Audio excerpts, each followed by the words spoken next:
Do you know the difference between these two phrases? Nice to meet you and nice to see you? If not, listen up because in English, they have totally different meanings. So if you use the wrong one, it can cause so much confusion in English. I'm going to teach you the 5 most common English mistakes right now that even advanced speakers still make. And trust me on this because I live in Korea and I hear these mistakes over and over again, but they're so easy to fix. And if you learn these, you'll sound so much better and more natural when speaking English. Let's go. So first is nice to meet you versus nice to see you. So we only say nice to meet you when you're meeting someone for the first time. If you say nice to meet you to someone who you've already met, it's definitely going to create an awkward situation because either they'll think you don't remember them or they might even think you're telling a joke. So if you see someone who you've already met before, you should say, it's nice to see you. Just that one word makes such a big difference. Now, this is such a common mistake for Korean people who are learning English, and it's because in Korean, you would say, 2시간 후에. So maybe translation tools have been teaching you English the wrong way this whole time. But in English, if you say 2 hours later, somebody might respond, 2 hours later than what? Because it doesn't mean 2 hours later from now. It means some other point in time. So if you're doing something in 2 hours from now, you just say in 2 hours or in 5 minutes from now or in 1 week. Got it?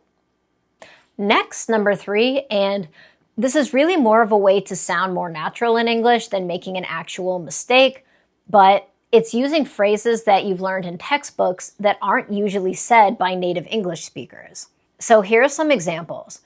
Like you might have learned to say, this is delicious if you taste a food that you really like, but a native speaker is almost always going to say, this is so good, or this is really good, or this tastes good.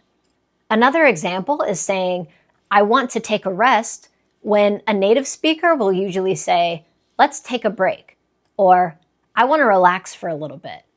Another example, maybe you learn to say, the weather is so hot, but a native speaker will almost always say, it's so hot out today. Of course, there are so many examples like this, and saying what you learned in textbooks isn't necessarily wrong, but of course, learning to say what native speakers actually say will make you sound so much more natural and advanced when speaking English. So how do you learn these native phrases? Well, our channel actually focuses on teaching real native English. So you can subscribe and we actually post shorts on this every day. Next, number 4 is learning to respond to yes and no questions naturally. So first, if someone offers you something in English, don't say, I want. Instead, you should say, yes, please.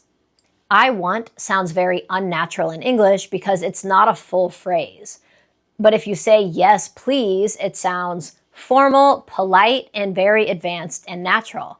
So just that small change can make you sound so much better in English. If you want to say no, then don't say, it's okay, because that's actually unclear in English. So if someone offers you something and you say, it's okay, an English speaker might not know if you mean yes or no. It's much more natural to say, I'm fine, thank you. The most clear answer is just to say, no thanks or no thank you. Number 5, our last mistake, is saying until now when you mean never. So if you say, I haven't been to the US until now, but you really mean to say, you've never been to the US, that's exactly what you should say. Because if you say, I haven't been to the US until now, it means that you're in the US now, or you're going to the US now. So an English speaker will be very confused about what you mean. So if you've never done something, you can just say, I've never done that. Got it? It's so simple and so much more clear. If you found this helpful, then please like and subscribe for more content like this.